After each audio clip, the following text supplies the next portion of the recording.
Matt Fact. Matt's favorite 3 fictional television characters are Walter White, Dexter Morgan, and Rustin Cole. For more new and exciting Matt Facts, visit MATTHARDYBRAND.com. Welcome to Thoughts from the Throne 10. And this is an exciting edition of TFTT because in just a couple days, Matt and Jeff Hardy compete in Tag Team Gold. We compete in a competition this Friday night on Impact Wrestling on Destination America at 9 p.m. to become the TNA World Tag Team Champions for the very first time in our career. The only set of tag team titles that has eluded us. And this Friday, myself and my brother, we are going to make this happen. You know, as I look back in time, our dream as kids was to one day be the tag team champions of the world.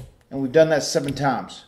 First time we ever did it was June 29th, 1999. Myself and Jeff, we beat the Acolytes, who are probably better known as the APA, JBL and Farouk, Ron Simmons.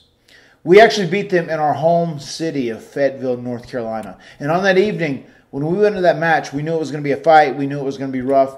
But I'll be absolutely honest with you. We didn't know if they were going to be beatable. We didn't know if we were going to beat them when we were in the ring wrestling those guys that evening. Finally, we hit Bradshaw with several moves. We hit him with a wooden cane, broke it over his head, and I hit a swinging DDT, and I covered him. He kicked out at 3 1/10, but it was good enough to secure us a victory and for us to achieve our childhood dream of becoming the WWE World Tag Team Champions. They put everyone through the ringer. They put Matt and Jeff through the ringer. They put Edge and Christian through the ringer. They put Team 3D through the ringer. They beat the shit out of all of us. When we were on the road against the APA after winning the titles, they beat us up so bad for the first couple of weeks. I was like, to hell with this, man. I'm tired of getting beat up each and every night. Like, they can have these titles back. Our name is in the record books. We are official tag team champions, so they can have these titles back. And halfway through this, when we were facing these guys 4 or 5 times a week, 2 weeks into it, we had to do this for a month. I told Jeff, I said, if these son of a bitches try and beat us up tonight, we got to fight back, man. We got to be men. We got to stand up for ourselves. And if it turns into an all-out fist fight, then that is what we're going to do. And as soon as myself and Jeff laid into them and we started hitting them with hard punches to the face, to the nose, wherever it would be, as soon as we fought back, that's when we gained the respect. We gained the respect as wrestlers, and we also gained the respect as human beings. And to this day, Ron Simmons, Farouk is one of my favorite people to be around and interact with. An absolutely funny guy. JBL's got an amazingly funny, witty sense of humor. I always enjoy seeing both of them now. There's one thing that I think back to when I think about them putting guys through the ringer and really making them earn their stripes back at WWE back in the day, and that is the match they had with Public Enemy. I actually walked into Gorilla. Public Enemy had already went through the go position. They were heading to the ring. The APA was going out next, and I remember Gerald Briscoe, who was actually running the desk, who was running television that day and in the Gorilla position, looked over at JBL and he said, "Well, Bradshaw," he said, "is everything good with you guys? Everything still set for this match?" And Bradshaw looked at him in his thick southern accent and said, "Well, hell, Mr. Briscoe, I'll be honest with you. I don't know what's going to happen when we get out there. This match might go 30 seconds. It might go 30 minutes. But those son of a bitches, they're going to go through a table." And apparently there was some sort of discrepancy about who was going to go through the table in the match, you know, because Public Enemy, they were from ECW, and that was kind of their deal, tables. And the Acolytes were planning on putting him through a table, and they damn sure did. They put him through a table, and they beat the shit out of them for like 5 minutes. I don't even know if Public Enemy threw a punch. It was an absolute slaughter. And that was the last time Public Enemy was around WWE.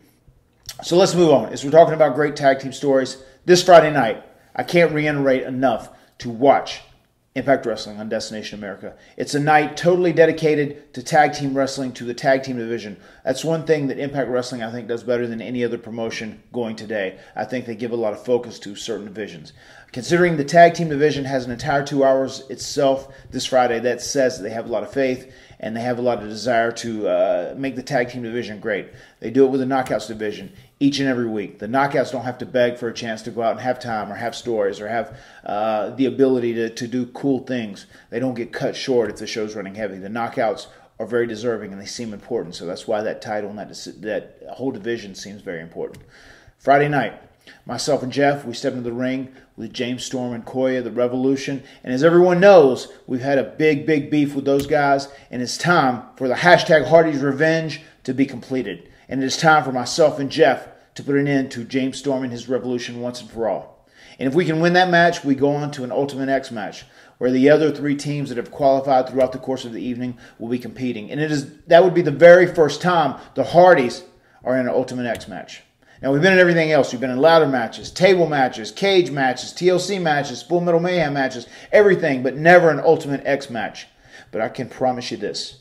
If Jeff and I end up in that Ultimate X match, we're going to blow your minds, and we're going to win the TNA World Tag Team titles. And TNA has been doing a lot of things great. Since I came back in June, July, I think they've been on a roll. Everybody has had a really focused and concerted effort on putting together a great product. Everyone from the talent to the writers to the people in talent relations to Dixie Carter, who is the owner of the company. And one thing I want to say to each and every one of you people out there, if you're seeing this and you haven't watched Impact in months or years because you were frustrated with the product or because you were disenfranchised with the product, it's totally changed and it's new. And it really is a great product. It is consistently an awesome wrestling program from start to finish each and every week now. So on Friday night, you check it out on Destination America, because it is going to be a great show and it is going to be headlined with a set of great tag team champions, Matt and Jeff Hardy. And this weekend, when we do this, we go through Tag Team Gold becomes Matt and Jeff's one more time. We're going to put the exclamation point on this statement. Matt and Jeff are one of the greatest tag teams of all time. Please tell a friend. Please tell your family. Everyone tune in. Friday night, Destination America. It's going to be a special evening. Adios, amigos. Keep coming back. I got a family to feed. Get with it, boy.